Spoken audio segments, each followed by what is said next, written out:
Hello. Thank you so much for joining an episode of Money Mama Talks. How are you doing? I'm very good, thank you. I'm in London, it's raining, and thank you so much for having me. Very excited to chat. Of course. We did, you are Diana Patient. Do a little introduction of yourself before I go into our banter. Absolutely. My name's Danika Maia, and I am an editorial portrait photographer, and I'm the founder of Too Much of a Person, which is a social project which chronicles women being called too much of something, to dismiss or conform them the idea of what a woman should be. And the idea is that your too much is actually your power in some way. And you were my very first IGlive interview. The one we did for Too Much of a Person was actually my very first one. So that was exciting. Yes, I loved talking to you about all of the ways we monetize ourselves online, and especially now that, OnlyFans is on such a rise, people are definitely having that, women are being too much by all starting in OnlyFans and trying to make some money. But the pandemic has, of course, affected everyone. So how was life immediately before lockdown happened? Like, what projects were you excited about? What was day-to-day like? And then what changed? So I was, so before lockdown, because I was working as a portrait and travel photographer, my travel work stopped quite quickly because of COVID, actually, in January. So really? Before lockdown, yeah, so we have quite a lot of links with China, so that was something that stopped quite soon before that. So I kind of had a bit of a heads up of the fact, right, so you were a little bit prepared. I was starting to I was starting to sort of work out, but I still had all of my portrait photography work and my photography work, so I wasn't as worried. So I was doing my commercial photography work, and I was also working on my own personal photography work, which is more artistic, trying to, as an artist, when you have to do your commercial work, even if it is photography, which is the same sort of medium I'm doing my personal work in, there's always a divide. If you're providing a service to someone else, then there's always going to be that commercial side of it. So absolutely. Yeah, absolutely. It's so hard to make, your personal art, the stuff that you love, to make it sell and provide the same amount of income that doing commercial work and client work does. And I think that people really don't understand how hard it is for artists to live off of their work. So what did you do when the commercial projects came to a halt once lockdown happened too? I had a little bit of a meltdown. Yeah, it was okay. Yeah, I just started therapy yesterday. I'm super happy about it. Finally. Yeah, I saw. Congratulations. That's amazing. Yeah. So we're all having meltdowns. Don't worry. I think it really I was in shock, and I think I've had quite a few moments in my career where I've just gone, oh no, it's too commercial. I need to find the magic again. I need to work out why am I actually doing this? What is my actual purpose? And I just go and I go somewhere, or I change it up, but I always end up, especially being in a city, I always end up getting sort of sucked back into this idea that I am, how much money I earn, the job I do, the projects that I get. And I think it was another one of those moments in my life where I just sort of sat down, freaked out for a couple of weeks, and then I was like, okay, here's that lesson again, and I am not, that is not my identity. I am a whole person away from the work I do. And so I tried no, I didn't try, I did. It ended up being alongside sort of worrying about how the government was dealing with coronavirus here, and people passing away around the world, and all this thing, like, at the same time living with that sort of fear, and also but also really just sitting with myself and being like, I am a whole person away from this. And I think I do feel like I do feel like it added a foundation to me that that I feel stronger afterwards. And yeah, so I was alone for 2 months, like completely alone, because I was on my own in my own place. And then I had to move because my landlady needed the flat back straight away. Oh my God. Yeah, so I had to move. Was quarantining alone, like, because I was with my dad. I got stuck in Copenhagen, had zero plans to move back here from LA. I was just visiting, and then I got quarantined with my dad, and after 3 LA flights got canceled, I was like, it's not going to go well there. It's not going to go well. So I decided to stay. But I mean, I felt lonely even being with my dad, but I thought back to what would have happened if I had been quarantined because I lived alone in Hollywood in a very small studio. And I was like, panic. So how did you deal? Are you generally a very like solitary person? You like alone time? So I've lived on my own for about 5 years, but I don't particularly like being alone. I think when obviously when there's a lockdown, I'm with a lot of people for my work. I'm seeing a lot of people. I like to go out a lot. I like to see lots of friends. I'm like a very sociable person, and I definitely get some of my energy from being with people. So I found it really, really hard to start off with. Yeah, and I started talking to myself. But I was, I had lots of friends I was talking to, and it was fine. But I think there was part of me that probably needed to work on sort of just sitting with myself, Yeah. So I think, yeah, as like I was saying, I think that there was a foundation. It was a blessing in disguise. Yeah. Yeah, exactly. I felt that too. And I loved what you said about it making you realize that your identity is not your job, because I mean, when I was quitting the media industry in 2018, I was so attached to my identity as the Vice girl, and what doors that opened up for me, and the way people's eyes lit up when I told them what I did, and knowing in the back of my head that like actually corporate media structure is really not what you see on the Vice documentaries, all that cool stuff. It's like client work and pop-up ads and banners and account managers and working with huge corporations, and yeah, and the way people reacted when I said I was unhappy and I wanted to leave that, they were like, why? It's such a cool job, such a good job. Most people would dream about that job, and it's stable, and it's, this and that. And I had a year of being freelance / all over the place, kind of a what do you call it? A sabbatical year where I was trying every remote job under the sun. And I had such a hard time with the detachment from the job identity. And then, I found the cam work, and that gave me, this really cool purpose, and working with sex workers and exploring different avenues of that industry. And so that gave me purpose and another different kind of job identity. But I felt a little, I'm not going to lie, I felt a little vindicated when everybody just sort of got leveled down. Because I was like, okay, now you guys know, now you guys understand that you have to find yourself. You can't just attach to job titles and degrees and all of these things, because it's all fleeting. It could all change. So what is Too Much of a Person, and how did the project come about? How long have you been doing it, actually?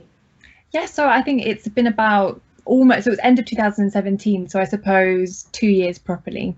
And it came about, I think through my whole life, I've felt too much, and I touched before when we were talking on the live that it, you know, was a string of bad relationships where I was called too intense, and how, you know, you have, you know, the things that sort of people see in you that threaten them, they will try to squash, and they will try to sort of label you or put you in a box, and especially when that pertains to what a woman should be, because, you know, there's so many structures and labels trying to put people in the box marked woman so that we can be controlled, and, you know, and that sort of, yeah, that was something that I'd felt very strongly in romantic relationships around that time. And I decided to say, right, like, this is what I've been called. I wrote a whole list of things, and I said, you know, I think it's actually my power, and I think I should do whatever the fuck I want with that power. Who else feels the same way? Come and talk to me. And a lot of my work has been sort of trying to find answers to questions in my own life that I have no idea of the answer to. Yeah.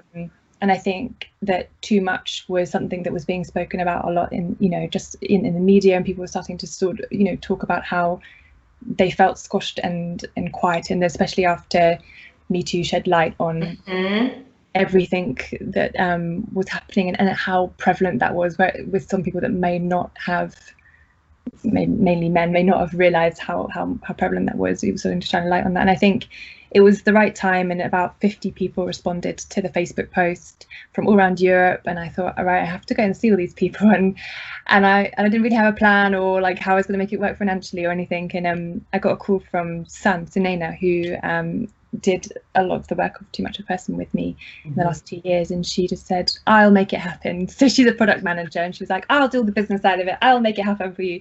And yeah, we ended up. Those people. That's so good, because I'm very much like, I try to take everything on my own, and I am not a good you know, I'm a creative person. I have ideas, and I don't do budgets, and I don't do a lot of really like organizational administrative planning, and that is really getting to me with the money mama stuff. So I definitely, it's so good to have a partner in crime with you.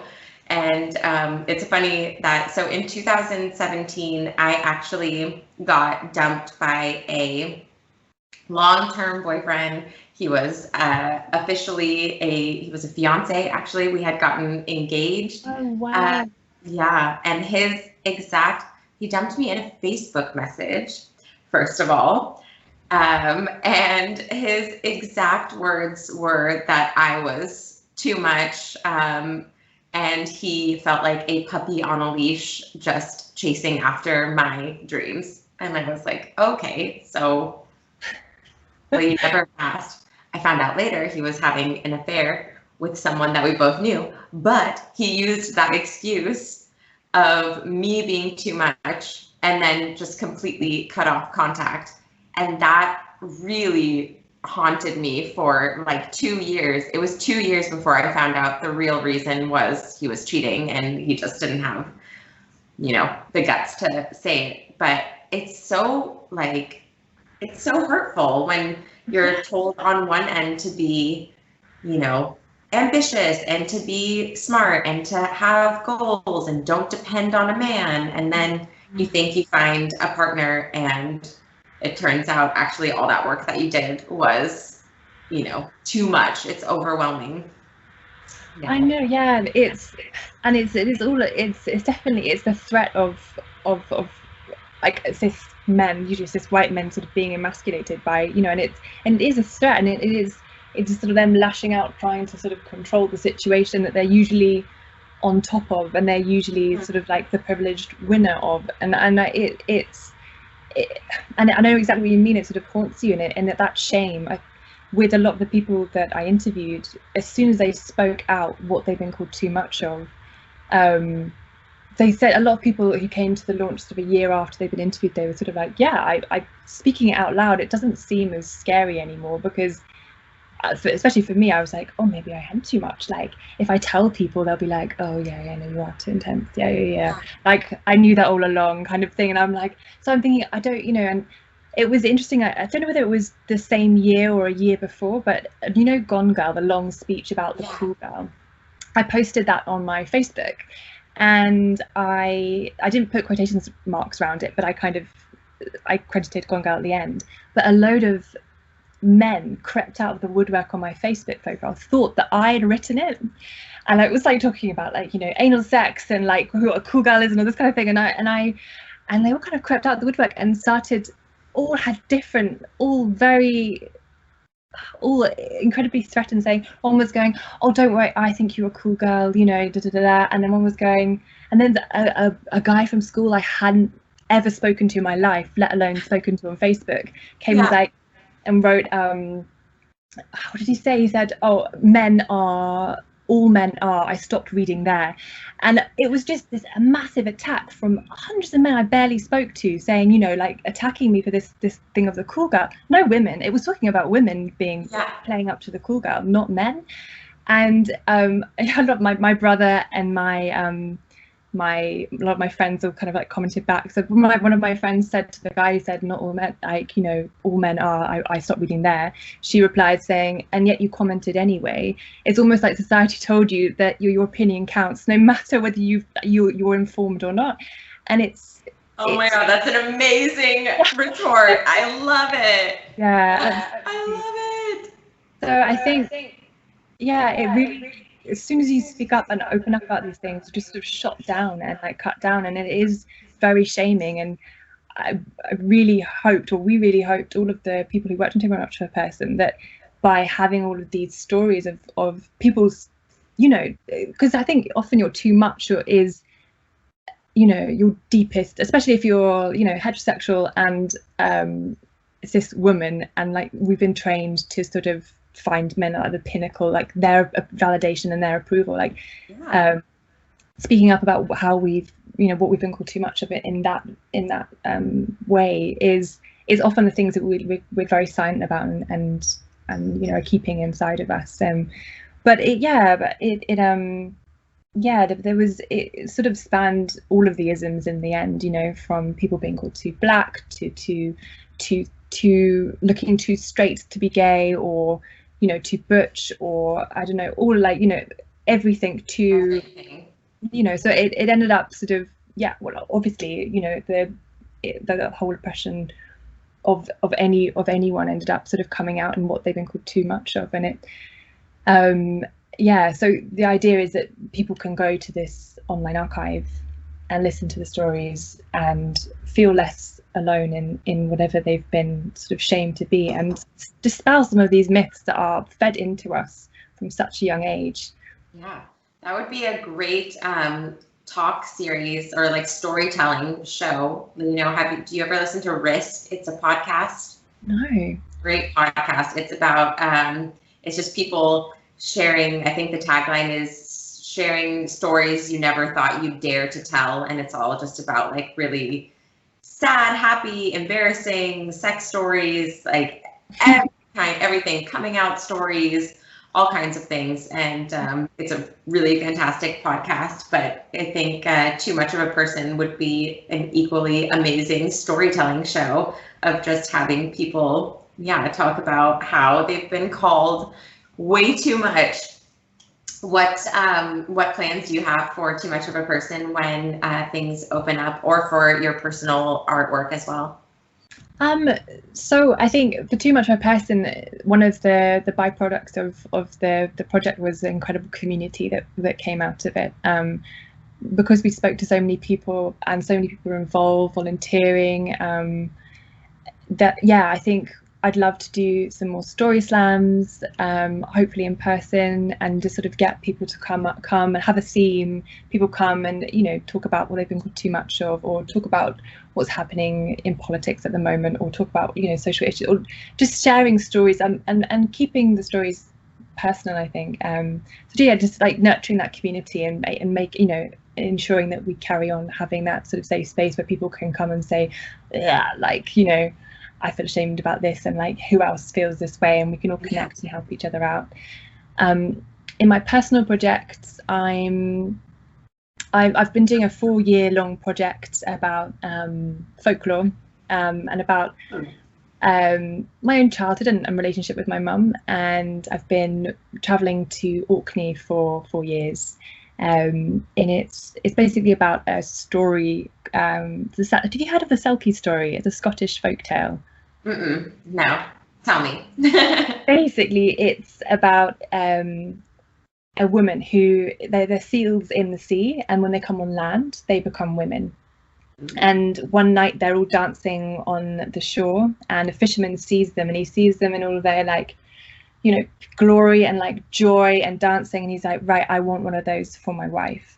And so he steals one of their skins so she can't go back into the sea, and he basically sort of takes her back to his hut, and then, you know, basically rapes her and has her children, and she's stuck with him on this island.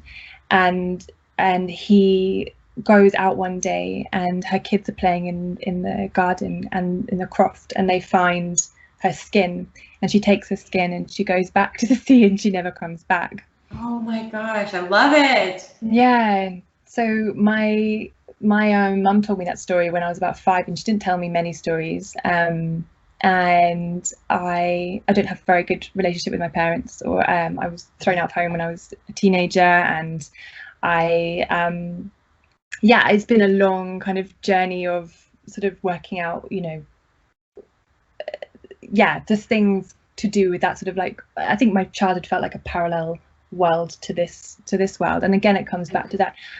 I wanted to know the answers to things, and I thought, and it was at the end of, again, like destructive relationships, and I was like, I'm seeing patterns here, and you know how there are patterns in folklore, and then there are generational patterns in life, and things being passed on. And I was like, right, there's the common denominator is me here.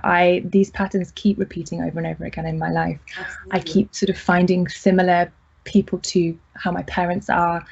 I think there's something I need to understand here. And I Googled, so I remember this story my mum told me, and I Googled it, and I was like, okay, so Selkies are in Orkney, and if you don't know where Orkney is, these tiny little islands just off the coast of Scotland, north, they're almost Norway.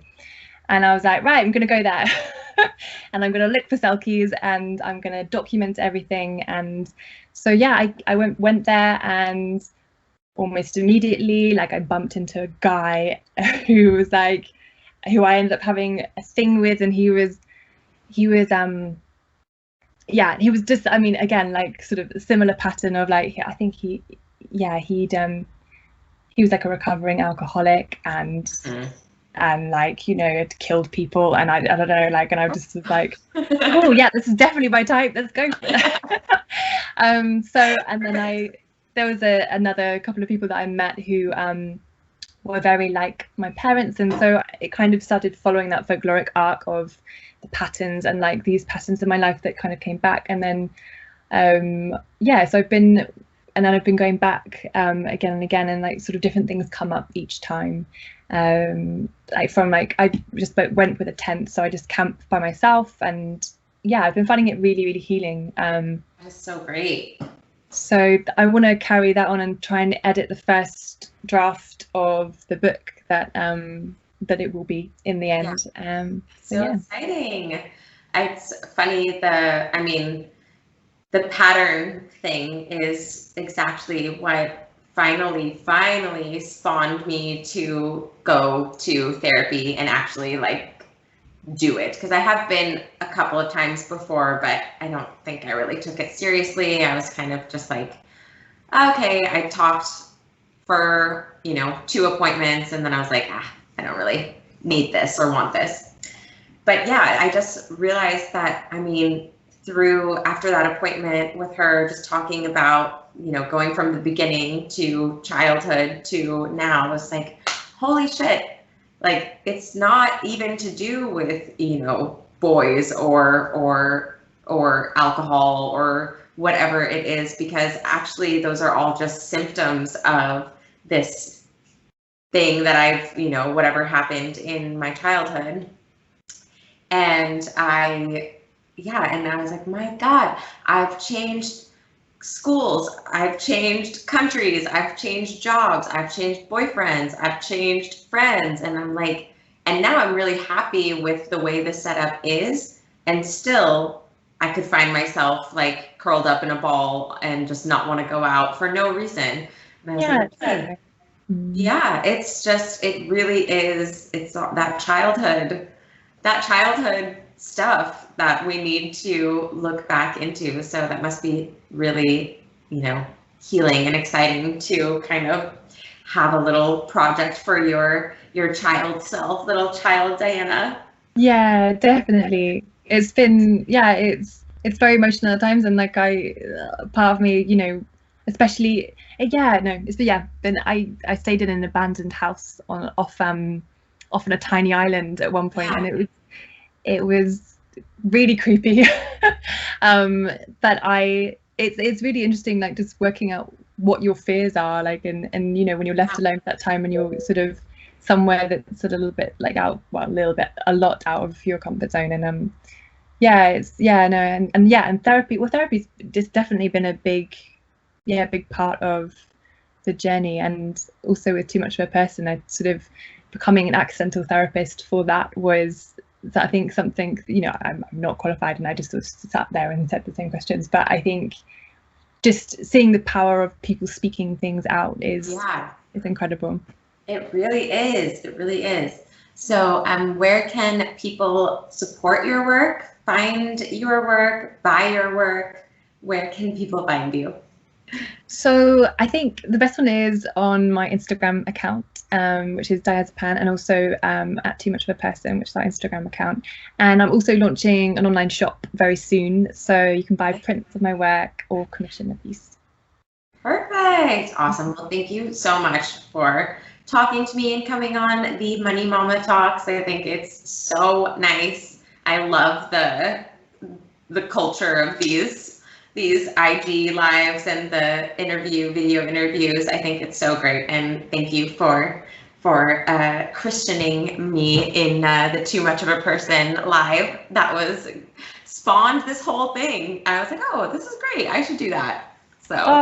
You're so welcome, and thank you so much for having me here. It's been really great to talk to you, and thank you for everything you're doing for women like monetizing themselves. It's really inspiring. Actually, loads of people messaged after your Instagram live just being like, I could do this, and sort of, so thank you so much. That's so great. Yes, send them my way. You create a workshop as well, and I'll do whatever you want for Too Much of a Person, and we're just gonna keep this going.